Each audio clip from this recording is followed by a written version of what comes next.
नमस्कार, मैं सैयद अख्तर श्री अरविंदो सोसाइटी की ओर से आपका बहुत बहुत स्वागत और अभिनंदन करता हूं। हम आज शिक्षा में शून्य निवेश नवाचार कार्यक्रम ZIIEI द्वारा संकलित एक रोचक नवाचार के बारे में आपको बताएंगे। हम इनोवेटिव पाठशाला के अंतर्गत महाराष्ट्र राज्य के कक्षा 5 की पर्यावरण अध्ययन की पुस्तक हम ऐसे बने के पाठ 6 अश्मयुग पत्थर के हथियार के एक नवाचार अभिनव शिक्षण तकनीक की एक गतिविधि गृह कार्य परिवेश से व्यवहारिक शिक्षा का इस वीडियो में क्रियान्वयन करेंगे। हम आशा करते हैं कि आप इस वीडियो को देखने के उपरांत इस नवाचार तकनीक को अपने विद्यालय व कक्षा में अवश्य लागू करेंगे। इस पाठ को ZIIEI के कई नवाचार गतिविधियों से पढ़ाया जा सकता है, परंतु आज हम इसे गृह कार्य से समझेंगे। आइए सबसे पहले पाठ का सार समझते हैं। इस पाठ में पाषाण युग के बारे में बताया गया है, जब मनुष्य ने पत्थर के हथियार और औजार बनाना शुरू किए।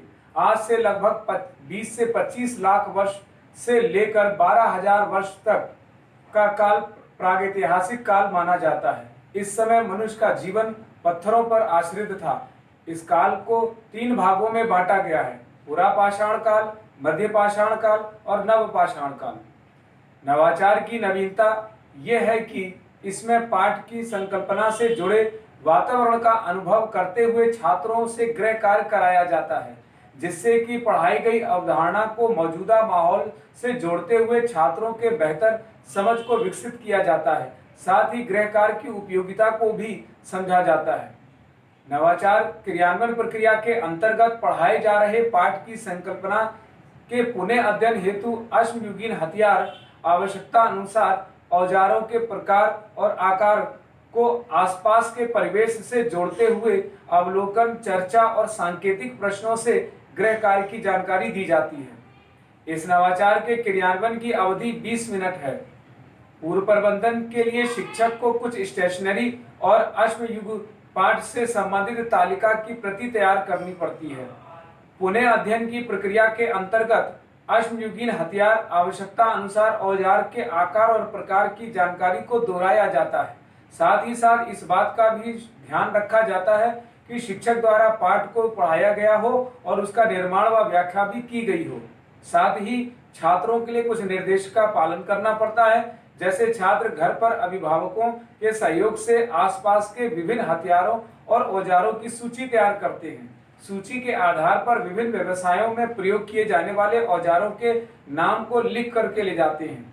शिक्षक सभी छात्रों को एक तालिका की प्रति देते हैं, जिससे कि अभिभावकों के सहयोग से उसको भरा जाना था। इस प्रकार इस तालिका में विद्यार्थियों का नाम होता है। विभिन्न प्रकार के औजारों के नाम, उनके आकार प्रकार लिखे होते हैं। साथ ही साथ उनकी उपयोगिता भी बताई जाती है।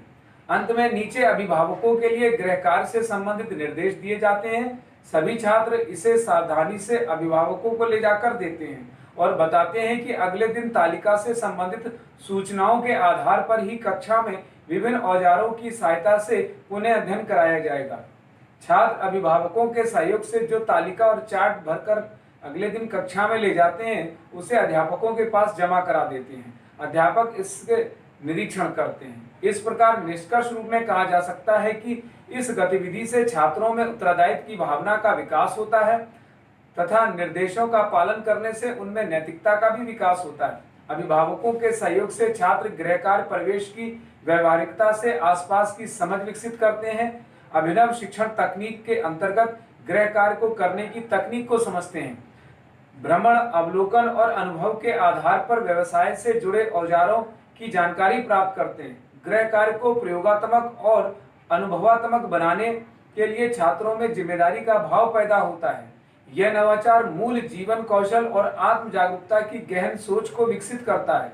साथ ही साथ पाठ अश्मयुग पत्थर के हथियार को निर्धारित माह के में ही पढ़ाया जाता है। यह नवाचार NCF 2005 के उद्देश्यों की पूर्ति भी करता है। साथ ही PRT अनुपात का भी ध्यान रखता है। यह नवाचार विशेष आवश्यकता वाले बच्चों के लिए भी उपयोगी है। वास्तव में इस नवाचार गतिविधि में अनुभव और गतिविधि के रूप में इसे दर्शाया गया है। यह नवाचार आपको कैसा लगा? हम ऐसे कई दिलचस्प नवाचार आपके लिए लाते रहेंगे। आपसे अनुरोध है कि आप हमारा यूट्यूब चैनल सब्सक्राइब जरूर करें। अगर इस वीडियो को आप फेसबुक पर देख रहे हैं तो इस फेसबुक पेज को लाइक करना ना भूलें। नीचे दिए गए लिंक पर जाकर इनोवेटिव पाठशाला ऐप को भी डाउनलोड कर सकते हैं। इस वीडियो को देखने और लाइक करने के लिए आपका बहुत बहुत धन्यवाद।